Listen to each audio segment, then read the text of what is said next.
이직의 적기라는 건 없다. 다만 이직의 적기라고 하면 굳이 따지자면 한 3, 4년 다녔을 때 뭐 가능하면은 4, 5년까지 다니다가 이직하면은 적당히 연봉도 올리면서 다양한 경험도 쌓을 수 있고 이렇게 봐야 돼.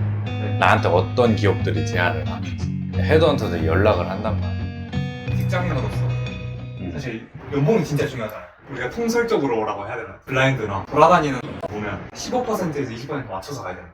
높여서 가야 된다. 이거는 약간 그러니까 그거는 저거랑 똑같은 거야. 주식 시장이랑 똑같아. 그러니까 성공한 놈만 말을 해. 성공한 놈만 자기네들 자랑하려고 그렇게 올리는데 네. 기본적으로는 그렇게 안 돼. 15% 20%면은 꽤 많이 올라간 거야. 그 정도 터졌다. 그러면은 회사에서 그 사람 인정해주고 네. 정말로 봐준 거야. 20%뭐 이렇게 올랐다고 하면. 통상으로는 거의 10% 정도가 현실적이에요. 그러니까 10% 올렸다면 그래도 준수하게 갔네. 이러네. 그 정도면은 뭐 터져서 갔네. 음. 라고 생각. 뭐 5% 올려주는 데도 많고. 직군 산업마다 또 10%가 준수하게 간 걸 수도 있고 10%는 못 갔네 이럴 수도 있겠네. 그거는 보통 직업에 따라 많이 달라.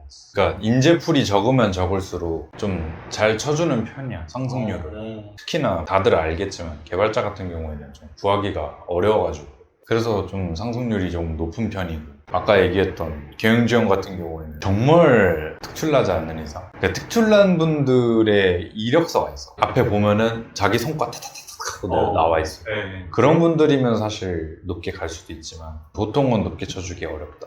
저도 이제 한번 합격까지 한 경험이 있으니까 연봉 어느 정도는 딱 들어봤는데 사실 진짜 15% 10% 올리기가 쉽지가 않더라고요. 보통은 그래. 10%도 10% 쳐준다 그러면은 잘 쳐줬다, 이 정도면은 회사에서 성의를 보였다, 정도로 생각하는 게 맞다. 나도 알아. 그러니까 아쉽다는 걸 아는데. 아니 내가 아는 거는 네. 그 블라인드 같은 데서 봐서 헛바람이 들어와 있는 사람이 많아. 근데 또 지원자 입장에서는 그게 있거든요. 전 직장에서 쌓아온 어떤 레퓨테이션 그런 거 하는 게 있는데 사실상 다른 사람들 모르니까. 그치. 이직 시장만큼 냉정한 시장이 없어. 그래야만 하고. 그래야만 하고. 만약에 이런 경우는 어떻게 해요? 이제 계약연봉으로 사실 보잖아요. A 회사에서 B 회사로 가는데 계약연봉 자체는 B 회사가 높아요. 근데 성과급이 A 회사가 성과급을 많이 주는 시스템. 토탈 해보면은 거의 뭐 비슷비슷하거나 아니면 전 직장이 더 높아. 이런 경우도 있는지, 아니면 B 회사에서 거의 맞춰주려고 하는 건지. 그러니까 뭘 기준으로 해서 연봉 협상이 되냐, 네, 그렇죠. 라는 거를 얘기하려는 건데, 당연히 기본급 쳐주고, 네. 그 다음에 고정상여. 고정상여라고 하면은 이제 복지금 같은 거. 그러니까 내가 내 성과랑 상관없이 반드시 나오는 거. 그런 거 쳐줘. 뭐 명절 상여 이런 것도. 명절 상여도 마찬가지고. 그러니까 고정 상여면은 당연히 다 쳐줘. 네.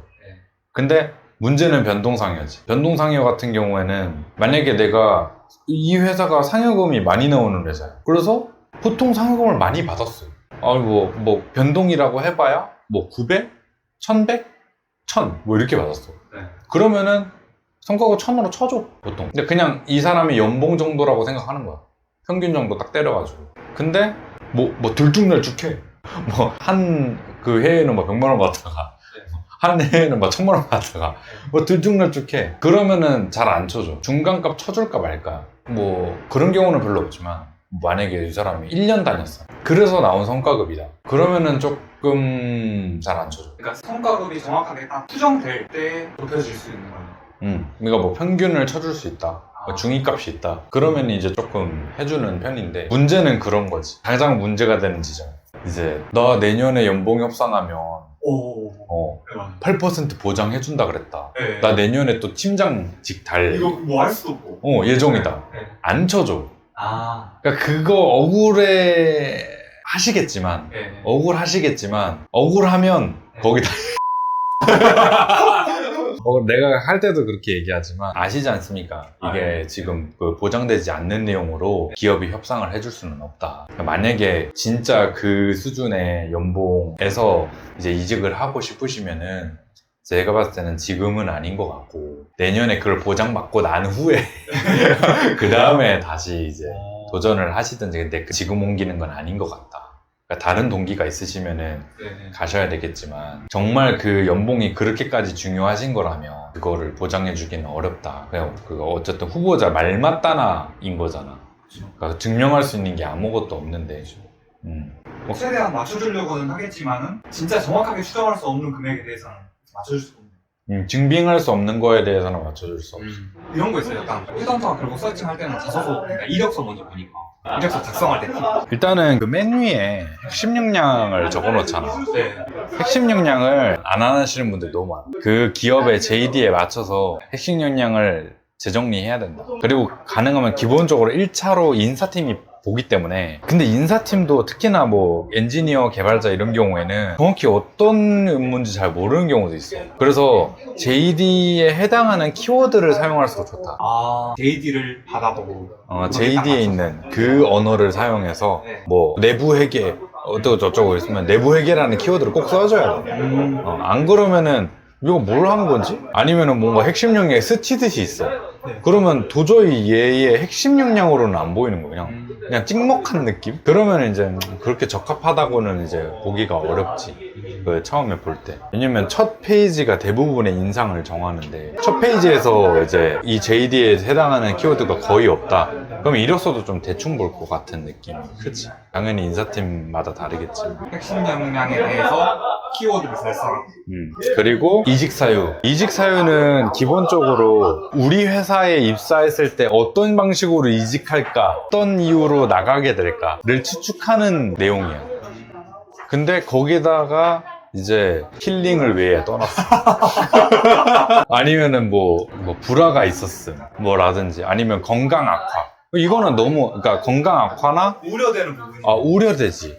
그러니까 뭐 부모님이 아프셔서. 사실 개인으로 봤을 때 너무 안타까운 일이지만 기업에서 봤을 때는 좀 우려스러워.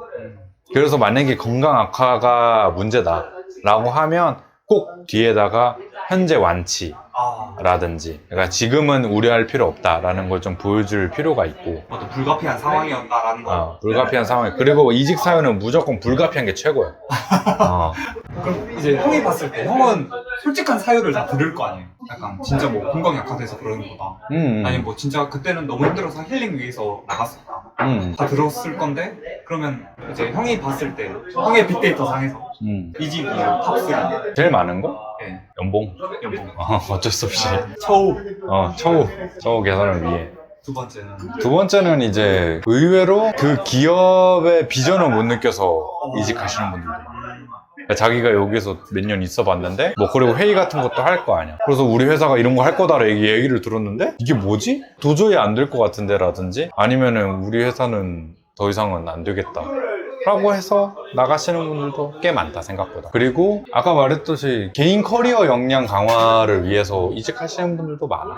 그러니까 내 커리어의 비전을 바라본 거지. 그러니까 내가 이 회사에 있으면 맨날 똑같은 것만 하겠다, 나는 진짜 부장급 달 때까지도 이것만 하겠구나. 아니면은 저희 팀장님을 봤을 때 내가 희망을 못 느끼겠다. 헤드헌터는 계약을 성사시키면 커미션이라고 표현을 하거든요. 커미션이지. 네, 커미션을 이렇게 받잖아요. 기혼자한테는 받지 않고 기업으로부터 받는데, 근데 또 이것도 통상적으로 알려지기에는 계약 연봉의 10%를 커미션을 받는 거, 이렇게 알려져 있다. 이게 좀 맞는 얘기인가요?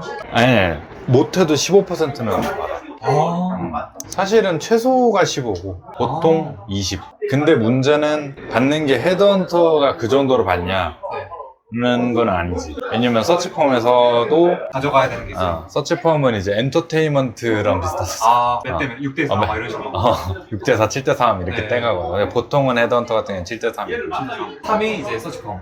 3이 서치펌. 그것도 이제 내가 오더를 따서 내가 송사를 시켰다. 그러면은 온전히 7을 받지만 이제 코워킹을 받는 경우도 있어. 그러니까 다른 분이 도와주는 경우도 있어. 그런 경우에는 반반. 3.5, 3.5 이렇게 되는 거죠. 그쵸, 3.5, 3.5. 그럼 이제 퍼센테이지로 받아버리니까 또 이제 사실 연봉 협상도 많은 도움을 주기도 하고 이렇게 되는 거네요.